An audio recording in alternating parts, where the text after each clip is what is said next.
বাংলার প্রতি লাগাতার কেন্দ্রীয় বঞ্চনা, ১০০ দিনের কাজের বকেয়া টাকা, আবাস যোজনা, রাস্তা ও একাধিক জনকল্যাণমূলক প্রকল্পের টাকা অন্যায়ভাবে বন্ধ করে দেবার প্রতিবাদে ব্রিগেড চলো ডাক দিয়েছেন বাংলার যুব আইকন অভিষেক ব্যানার্জি।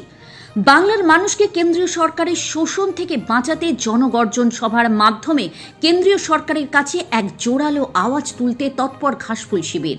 রাজ্য জুড়ে চলছে একাধিক মিটিং, মিছিল ও পথসভা। আজ কলকাতার ১০১ নম্বর ওয়ার্ডের পৌরপিতা ও মুখ্য সচেতক বাপ্পাদিত্য দাশগুপ্তর উদ্যোগে ব্রিগেডের জনগর্জন সভার সমর্থনে পাটুলির বৈষ্ণবঘাটায় এক প্রচার সভার আয়োজন করা হয়। এদিনের সভায় প্রধান বক্তা হিসেবে উপস্থিত ছিলেন রাজ্য যুব কংগ্রেসের সভানেত্রী সায়নী ঘোষ। এছাড়া উপস্থিত ছিলেন রাজ্যসভার সাংসদ সাগরিকা ঘোষ, সুস্মিতা দেব সহ অন্যান্যরা। এদিনের বক্তব্যে উঠে আসে কেন্দ্রীয় বঞ্চনার তীব্র ক্ষোভ। আগামী ১০ই মার্চকে এক ঐতিহাসিক ব্রিগেডের পরিণত করার ডাক দেয় যুব সভানেত্রী সায়নী ঘোষ। পাশাপাশি পৌরপিতা বাপ্পাদিত্য দাশগুপ্তকে নির্দেশ দেন যাতে বেশি সংখ্যক কর্মী সমর্থক ব্রিগেডের মাঠে হাজির হয়।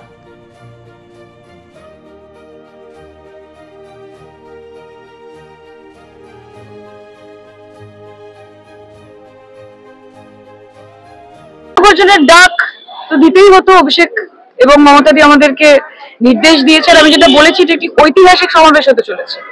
বিজেপির কানে যে ময়লাটা পড়েছে, জনগর্জন দিয়ে সেই ময়লাটাকে পরিষ্কার করতে হবে। বাংলার মানুষ দেখিয়ে দেবে কত দামে কত চাল, এবং বাংলাকে যারা বঞ্চিত করে রাখছে সেই জমিদারদের জামানত বাজেয়াপ্ত করার সময় এসে গেছে। সেটারই সূত্রপাত একটা ये तो बस अभी ट्रेलर है, पिक्चर अभी बाकी है। কোথায় ভাই তোমরা বাঁচিয়ে রেখেছো বিজেপিকে? বিজেপি শুধু টেলিভিশন আছে, কোনো ভিশন নেই। বুঝলেন? রিপোর্টের ধার আমরা খুব একটা ধারি না, কারণ এর আগে উনি বলেছিলেন अब की बार 200 পার, 70 পার করতে পারেনি বিজেপি। এবার বলেছেন अब की बार 400 পার, আমরা বলছি अब की बार अंतिम बार, এই হচ্ছে শেষবার।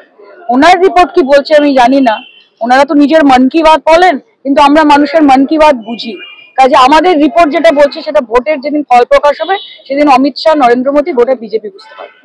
বিবেকানন্দ নিয়ে কথা বলছেন কবে থেকে? কয়েকদিন আগে তো বিবেকানন্দকে কমিউনিস্ট বলছেন। সুকান্ত মজুমদারের মুখে স্বামীজির কথা মানায় না। যিনি বিবেকানন্দকে কয়েকদিন আগে আমরা মিছিল করেছিলাম ওনার বিরুদ্ধে, তিনি বলছেন কিছু কমিউনিস্ট আছে, কিছু লেফটিস্ট আছে, এটা তো বলেছে বিবেকানন্দর ব্যাপারে। তাহলে উনি আবার এখন যেই বুঝেছেন ভোট এসেছে, বাংলার মানুষ সেন্সিটিভ, আগুনে হাত দিয়ে দিয়েছেন বিবেকানন্দ মা শারদার নামে উল্টোপাল্টা কটূক্তি করে, এখন বিবেকানন্দকে মনে পড়েছে। এরা বিবেকানন্দকেও ছাড়বে না, তাকেও পলিটিসাইজ করে দেবে। সেটা হচ্ছে কর্মণ্যে বাধিকারস্তে মা ফলেষু কদাচন। করতে চাই, বাকিটা ঈশ্বরের হাতে, মমতাদির হাতে, অভিষেক। যারা মা শারদার অপমান করেছে, যারা এইরকম বাংলা মহিলার অপমান করে ভিডিও বানায়, এরকম ভাবে শুধু ইলেকশনের সময় যারা আছেন তারা কি জানবেন বাংলার ভাষা? তারা কি বাংলার সম্মান করবে? তারা কিছু জানে না। তারা শুধু এখানে ভোটের জন্য আসছেন বাংলার অ্যান্টি বেঙ্গলি অ্যান্টি বেঙ্গলি।